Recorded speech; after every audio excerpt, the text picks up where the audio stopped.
안녕하세요, 승업입니다. 이번 영상에서는 체리의 G80 3000S TKL 제품을 리뷰해보도록 하겠습니다. 이 제품은 하얀색 컬러도 있고요, 가격이 조금 오르면서 RGB가 추가되는 옵션도 있습니다. 오늘 저는 RGB 없는 옵션으로 청축, 적축, 그리고 저소음 적축 이렇게 세 대를 타건해보면서 비교해보도록 하겠습니다. 오리지널 체리...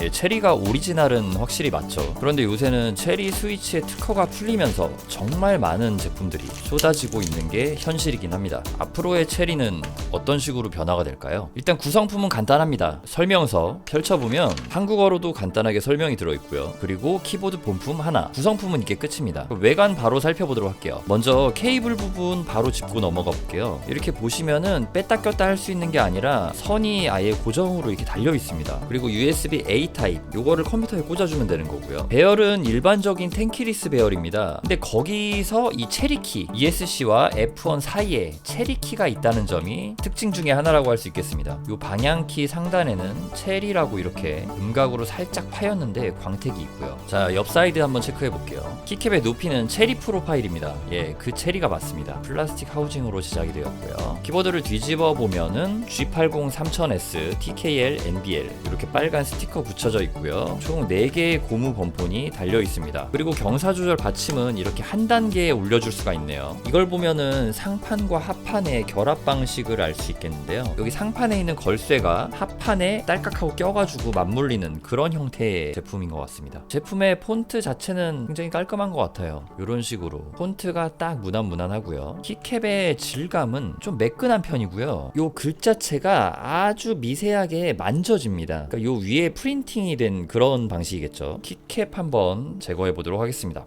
야, 오, 이거 보니까 살짝 만져져가지고 저는 프린팅인 줄 알았잖아요. 근데 이중사출 구조로 제작되어 있었습니다. 키캡의 두께는 두꺼운 쪽은 1.48, 약간 얇은 쪽은 1.36mm 정도 나가는데요. 전체적으로 보자면 완전히 두꺼운 키캡은 아니라고 볼 수 있겠습니다. 그리고 이 제품은 체리이기 때문에 체리 특유의 흡음재가 안 들어간 무보강 방식, 그러니까 보강판이 없고 기판 위에 바로 스위치가 솔더링된 방식을 채택했습니다. 보강판이 없으니까 이 하얀색 스테빌라이저도 무보강용 스테빌라이저가 장착되어 있고요. 그리고 이 스페이스바에는 스위치가 정가운데 있지 않고 이렇게 살짝 옆에 있네요. 당연히 키캡 스템에 맞물려 장착은 됩니다만 왜 이렇게 했을까요? 신기합니다. 예전 기판이 윈키리스를 지원하고 막 그런 것 때문에 그런 건가? 아무튼 그 스위치가 요쯤에 위치해 있다고 이질감이 있거나 그러진 않습니다. 케이블이 달려있긴 하지만 무게를 재보면은 0.6kg 정도가 나가고요. 이 블랙 컬러 외에도 화이트 컬러가 있습니다. 화이트에도 체리 로고가 이렇게 음각으로 파여 있고요. 뭔가 화면상에서 티는 잘 안 나지만 이 체리라고 적혀 있는 거 살짝 광택이 들어가 있습니다. 그 블랙 컬러처럼요. 자, 화이트 컬러는 이런 느낌입니다. 이번 영상에서는 3가지 스위치의 타건 소리를 들려주도록 하겠습니다. 리니어 스위치인 적축, 그리고 저소음 적축, 다음으로 클릭 스위치인 청축입니다. 넌클릭인 갈축 스위치도 출시를 했는데 아쉽게도 그건 없어서 이번에는 3가지 스위치만 타건해 보도록 할게요. 어떤 스위치인지 직관적으로 판단해 보실 수 있게 이렇게 여기 3개의 키만 키캡을 제거해서 보여드리도록 하겠습니다.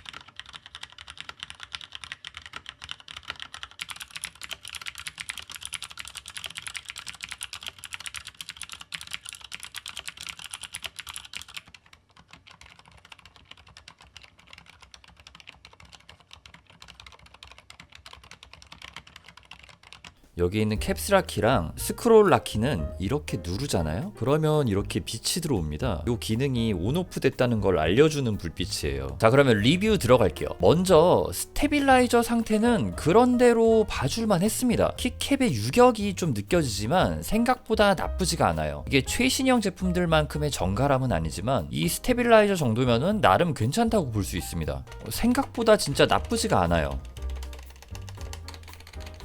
네, 그렇고요. 그런데 좀 애매한 게 있어요. 여기서 이 제품들에 들어간 스위치가 MX2A가 아닌 이전 모델인 MX 스위치라는 건데요. 이건 스위치 공장 윤활이 안 된 제품이거든요. 그래서 스위치 스프링 소리가 퉁퉁하고 좀 울립니다. 확실히 지금 요 저소음 적축에서는 그 부분에서 불편함이 조금 덜하기는 하지만 어쨌든 들리긴 들려요. 그런데 이 적축에서는 좀 상당히 큰 스프링 소리가 납니다. 저소음에서 좀 퉁퉁거린다면 적축에서는 팅팅거린다는 느낌이에요. 그리고 이 청축에서는요, 요 문자열 이쪽에서는 그 팅팅거리는 소리가 사실 그 클릭축 때문에 가려지지만 스페이스바 키에서는 스프링 소리가 팅팅하고 좀 올라옵니다. 이 부분이 전체적으로 조금 불만족스러운 부분이긴 합니다. 이게 윤활 작업을 거치면 이 부분은 확실히 해결될 수 있지만 이 제품이 무보강이 특징이잖아요. 그래서 스위치가 이렇게 기판에 솔더링이 되어 있거든요. 디솔더링, 윤활, 솔더링을 거쳐야지만 그 부분이 해결될 수 있는 점이 조금 아쉽네요. 그 중에서도 뭐 저소음 적축은 그런대로 괜찮은 느낌을 내줍니다. 솔직히 말해서 나쁘지 않아요. 이 적축 같은 경우는 특유의 서곡임이 나름 괜찮은 느낌을 내어줍니다만 이게 좀 스프링 소리 때문에 애매해요. 제 스튜디오가 지금 엄청 조용해서 그런 부분이 더 크게 느껴지긴 하는데 사실 뭐 일반적인 환경에서는 또 크게 거슬리지 않을 수도 있을 것 같다는 생각도 들기는 합니다만 밤에 집에서 조용히 타건을 할 때는 그런 느낌을 다 저처럼 고스란히 느낄 수가 있는 거죠. 그 외로 또 다른 느낌으로는요, 이 스위치가 MX2A 스위치보다 키압이 아주 미세하게 살짝 강한 것 같다는 느낌을 받았습니다. 그래도 뭐 일반적인 느낌이고요, 나쁜 느낌은 아니고 그 쫄깃한 느낌이 괜찮다는 느낌도 든다는 생각이 들기도 합니다. 자, 이제 청축입니다. 청축은 사실 요즘 많은 분들이 소비하는 축은 아니긴 합니다만 클릭축의 향수를 다시 느껴보고 싶으신 분들이 선택하는 축이 아닐까 합니다. 클릭축은 사실 소음이 크잖아요. 예전에 PC방에서 많이 사용하던 축이고요. 피드백이 정말 강해가지고 기계식 키보드를 아예 한 번도 접하지 못하신 분들은 처음에 이걸 써보시면 우와 느낌 진짜 좋다 이게 되기도 하거든요. 아무튼 스프링 소리 면에서는 요 일반 문자열은 괜찮아요. 이 클릭축이 스프링 소음을 상쇄시켜 주거든요. 소리가 워낙 커서요. 그런데 이 스페이스바 키에서 유독 스프링 소리가 크게 느껴집니다. 근데 오랜만에 청축을 사용하니까 뭔가 그 예전에 입문했을 때의 추억이 떠오르기는 해요. 우리 모두 청축으로 입문했잖아요. 리뷰를 마무리해보도록 하겠습니다. 먼저 아쉬운 점, 리뷰하면서 가장 거슬리는 스프링 소리였고요. 윤활되지 않은 스위치라는 점, 그리고 요 케이블이랑 그냥 일체형인 점, 확실히 요즘 키보드에서는 보기 힘든 부분이죠. 자, 이제는 괜찮다고 생각한 점 말씀드릴게요. 은근히 키감은 뭔가